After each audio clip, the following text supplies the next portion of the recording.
Hello, and welcome to Navigating to Success. I'm your host, Jeff Carlton, certified focal point business coach, and I'm extremely honored today to have joining me Frederic Scheer, CEO of Alercell. They were recently featured in Forbes magazine. They're doing groundbreaking work on leukemia prevention. And I'm super excited to hear about Frederic, his entrepreneurial journey, and what Alercell's doing. So without more ado, I will kick it over to Frederic to tell us about himself and about Alercell. All right. Well, thank you, Jeff. It's very nice being here and especially here in Montana. So thank you. My story is both an exhilarating story and a sad story. I created Alercell about 4 years ago now.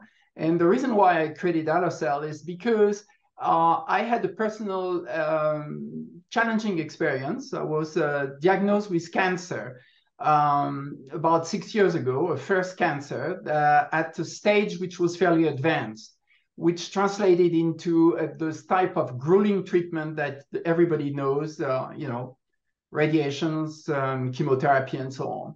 What I learned is that some of those treatments eventually create a lot of havoc into your body. But the things that really made me pretty unhappy was that I was diagnosed as a stage 3 out of 4, which unfortunately evolved into a stage 4 with metastatic cancer and so on. And I saw that in the 21st century, being diagnosed at a late stage like this was unacceptable, and why it happened. So I started, in fact, to spend a lot of time on cancer. And as a serial entrepreneur, I decided, well, I'm going to create a company to fight against those kind of issues. The first things that everybody needs to realize is that, well, I'm not a single case. Unfortunately, there is 600,000 Americans that are dying every year in our country from cancer. 600,000. It's a humongous number. And, just to put everything back into perspective, we all remember Vietnam War. We lost 55,000 young men. But here we're talking 600,000. We need to do something. At the same time, Elon Musk is talking about sending people to Mars, which is great. I mean, we should really find a solution for cancer, and we should put the money behind to resolve the problem. And to be frank with you, this has been my journey into creating Alercell. Unfortunately, when you get cancer and you get through those grueling treatments, what happens very often is that you get additional problem. And well, the additional problem is that I got a second cancer that I'm still fighting today. Believe it or not, today I am in chemotherapy.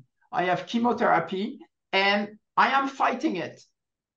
But the thing which is making me getting up every morning is basically to say, we need to do something about it. And Alercell is my way of fighting my own cancer. And this is why I am really absolutely decided to move that process and to avoid to people to go through chemotherapy, radiation, and all those type of things. And I'm telling you, those are grueling treatments. Those are not funny treatment at all. And then the last point that I want to make about it is that when you get cancer, it's, the patient obviously get cancer, but it's an entire family who is getting cancer. Because if you pronounce the term, oh, your dad is having cancer, your daughter is having cancer, or whatever, all of a sudden, everybody is like, what's happening? The world is crumbling. We need to make sure that the term cancer will disappear from our vocabulary in the next 5 years. And this is why I am decided at Alercell to do what it takes to make it happen. You're going to tell me I'm a very little guy, and it's true. But, as the Gandhi used to say, if you want to change the world, you start by changing yourself. Every one of us needs to start to realize that we are in charge of our own health. We need to do what it takes to make sure that we are acting properly toward our own body. And we need to make sure that, our congressmen, our senators, our mayors, our governors are aware that of what's happening. 600,000 Americans dying every year. And what are we doing about it? We're sending billions and billions of dollars of ammunition overseas to in whatever kind of wars and so on. And the US government is only putting $7.5 billion in cancer research in our country. 7.5 billion compared to whatever the number is, in fact, for sending ammunition overseas. Our priorities are wrong. We need to do something about it. We need to save those 600,000 Americans. We should not die from cancer in 2023. Yeah, I think there's very few people that get to the age of 40 or even 30 that cancer hasn't touched their life. Uh, Cancer touched me before I was 9. I was 11 years old the first time I had cancer, and I watched my father go through chemotherapy not too long, just 4 years ago, and I understand how grueling it is. So the other point I would make is it's inspiring to see such passion and drive in someone. So I don't have to ask you those questions. I know what your entrepreneurial spark was that's driving you, and it's quite admirable. Um, so you're heavily involved in the day-to-day operations. Your background is um, I am what I call a serial entrepreneur. So I have been an entrepreneur, believe it or not, for the past 40 years. I have touched a lot of different type of things. By trade and by education, I have 2 PhDs and an MBA in finance. What I have done is for about 25 years, I was involved in bioplastics and became a biochemist. I have 15 patents in which I am an inventor and co-author.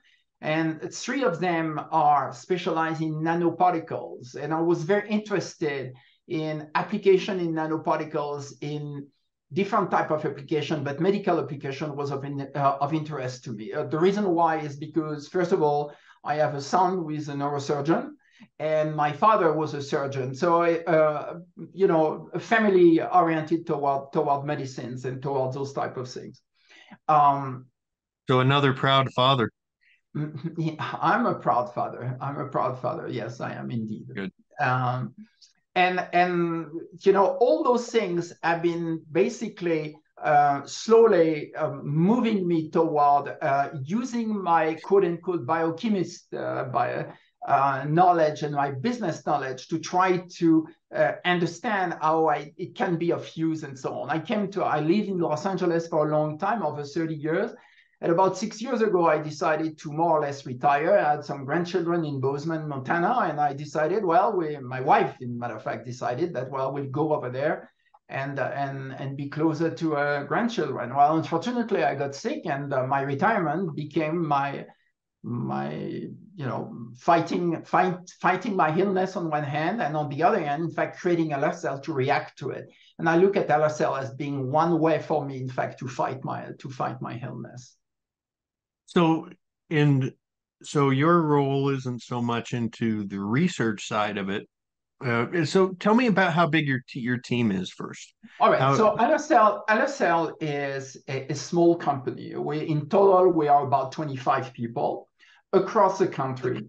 In Bozeman, Montana, I am the only one, and for historical reasons, the reasons that I explained to you a few minutes ago, we have a satellite office in New York City, where my son has a fairly big practice, and we have several doctors that are associated with us, and we have salespeople around the country that are helping, in fact, marketing, in fact, our product and so on. The company is small, but with big ambition, and we are in the process of growing the company. With respect to my role, I am the chief executive officer of the company, but to be frank with you, in a small company, you do a lot of things. And I am the one that is really leading the idea in terms of research. And I have been working on several projects where I'm heavily involved. that are projects where my passion is. It's really what I want to move. And I'm looking at new arena where we can in fact push in fact our work. I work with fairly large pharmaceutical companies under the form of different type of partnership and so on. I try, because we're a small company, we try to go through different fields and trying in fact to grow the company as much as we can. What I want to do with Alercell is really it's even bigger than the company. What I want to do is I want to change the attitude toward cancer. If you look at what's happening in the pharmaceutical industry today, and God bless their soul, those are a lot of very good people. They've been doing a lot of good things. But unfortunately, Wall Street took them over. What do I mean by that? Well, today, those big companies, they are thinking about one point, which is making money, making sure that their stock is going high, and of course, introducing new product and trying to cure people. But here, let me take an example. It's a very personal example. I told you I'm in chemotherapy.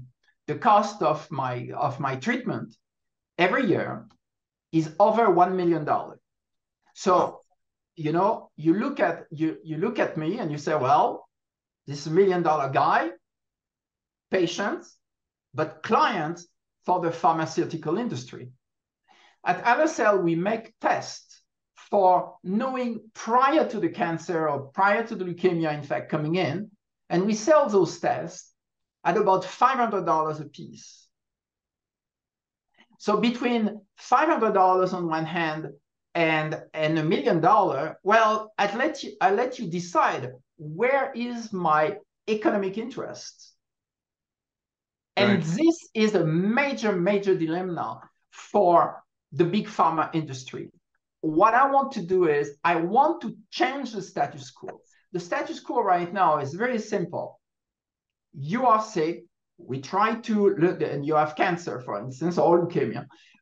We try to figure out new solution, a new type of therapy, new type of treatment that's going to allow you to live as long as possible. The name of the game is basically survival as long as possible. And frankly, we have to give credit to those big pharmaceutical industry. They have made a tremendous amount of progress. A few years ago, you had... But your strategy is prevention. Absolutely. A few years ago, you had pancreatic cancer at stage 4. That means that you have a couple of months in front of you. Yeah. Not anymore. We have example of patients that are 8 years down the road with a pancreatic cancer stage 4 7 years ago, and they're still alive. Question is quality of life,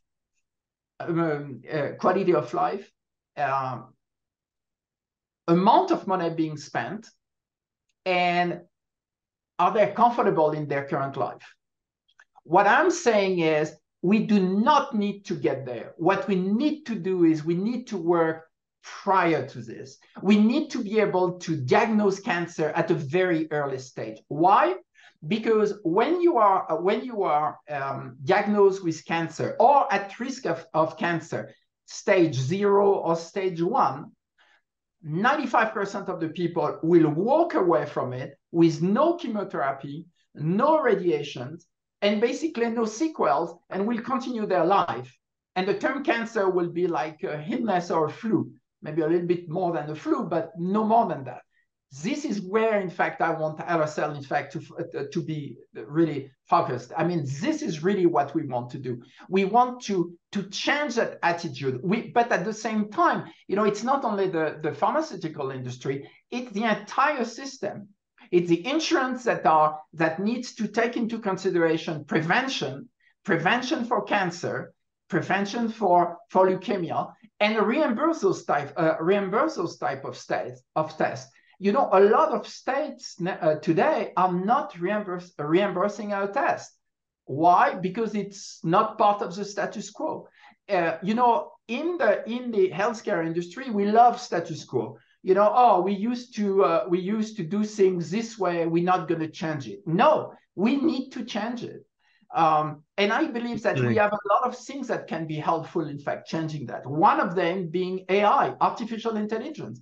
I think that we are working, and I'm working very seriously in depth about introducing artificial intelligence in oncology prevention. And I think that you're going to see in the next 5 to 10 years tremendous amount of change, a tremendous amount of changes. And this is one of the things that I want to push at Alercell. That's you embody the changing the paradigm of how people think. Disrupting the system is my favorite definition of innovation. Mm-hmm. That's great. You're definitely on the track of innovation in this field, and disrupting the system, and I applaud you for it. Because cancer, it going back to a point you made earlier, cancer doesn't affect just one person; it affects the entire family, and it Exactly. can be devastating at times, because it takes everybody out of their jobs and out of their roles. To support. Real quick, shameless plug. Are you recruiting and hiring? Um, The answer to your point is yes. We are in the process. I mean, one of the things that we are currently doing is that we are in the process of fundraising. You know, cancer research require a lot of funding, a lot of money, and therefore, in fact, we are in the process of fundraising. And fundraising, why? Because we need to develop certain things. So to your point, yes, we are in the process of reviewing a lot of resumes, people that are in sales, that have specialty in oncology and leukemia, and it's very specific. You know, lung cancer is one of our things. Leukemia is another thing. I mean, those are the type of people that we're looking at. Resumes that we are looking at, people that have the experience of prevention and diagnostic tests in oncology. The second type of people we're looking are more kind of software-oriented people that understand artificial intelligence, and people that have experience of artificial intelligence into the healthcare system. There is much less people than that, but we know that we have people that are working on those type of things. So they are maybe the dual. At that. The third thing is obviously in research and development at different level. We're looking at people able to help us. One of our 2024 goal is to open a large R&D and there. So to your point is, yes, we are looking at hiring right now. okay. All right. And they should go to alercell.com. Yes, info@alercell.com. Okay. Fantastic. And I would encourage everybody to check out alercell.com's website and look around and search for that Forbes article. It was great. Last question to wrap it up. And this one's very, very general. What advice would you offer an aspiring entrepreneur or struggling entrepreneur that had a vision and can't seem to get traction? It's a very good question, and it's a question which is very close to my heart, because to be an entrepreneur it's a single journey. You're alone on that journey. I have been an entrepreneur for 40 years, as I mentioned to you, and you are very lonely in that journey. Sure, a lot of people are participating into the journey because, you know, I take Alercell, for instance, it's a team which is working, but you need to be the inspiration. So to a young entrepreneur, I will say two things. First, you need to stick to your vision. If you have a vision and you want to express it into a corporation and you want to make it happen, stick to your vision. This is my first point. And you need to stick to your vision, whatever the day, whatever the weather is. And I have to tell you, bad news, the weather not going to be fine every day. You know, you have to be strong. You have to be able to face adversity. You have to be ready for failures. I went through a lot of failures myself. And failures is where you learn the most. First When attempt life in is learning. when life is difficult, when you go through failures, this is when you learn. And the difference between a great entrepreneur and a no entrepreneur is how do you react in failure? You react in failure, learning from your mistakes. You have a lesson. You receive a lesson in humility because all of a sudden, in fact, well, you're a failure. You have missed the boat. You have missed this, and so on and so on. But if you have your vision and you stick to it, you will succeed. That's And fantastic advice. and you have to remember the following: success is not calculated based on the amount of money you're gonna have in your bank account. Success is gonna be measured on your own. To be frank with you, I'm like everyone. I may die tomorrow, or may die this afternoon. I have probably more chances to die faster than others, even though I'm not sure. I invite everybody to my 135 years old birthday in a few years. But this being said, is you have to live the instant, enjoy the instant, and fight for what you believe in. And I think that if you do that, then you will measure your success based on what you decided your success is. For me, at Alercell, my success will be to make my shareholders very happy, obviously, but to make sure that I put my imprint on changing the way we are looking at the pharma industry today, and making sure that, in fact, we will eliminate that term cancer from being a death warrant on people. This will be my success. This is where I stand. That's inspiring and fantastic. Very good words, sir. Well, thank you for joining me and spending some time and explaining what Alercell was and telling us about your incredible journey, um, and sharing that entrepreneurial spirit, which you're incredibly passionate about. And I love that last part, where you talk about stick to your vision and measure your success not by your money, but by your heart. Exactly. So thank you, Frederic, for joining us, and for all the people that are watching. I look forward to joining you again in the next episode. Please check out Alercell. Look them up for the Forbes article and see what they're doing. It's very exciting and could be life-changing. This is very impactful. So I'm Thank Jeff you, Jeff. Carlton. Thank you. Thank you again, Frederic. And we'll see everybody next time on Navigating to Success, Business Journeys Explored.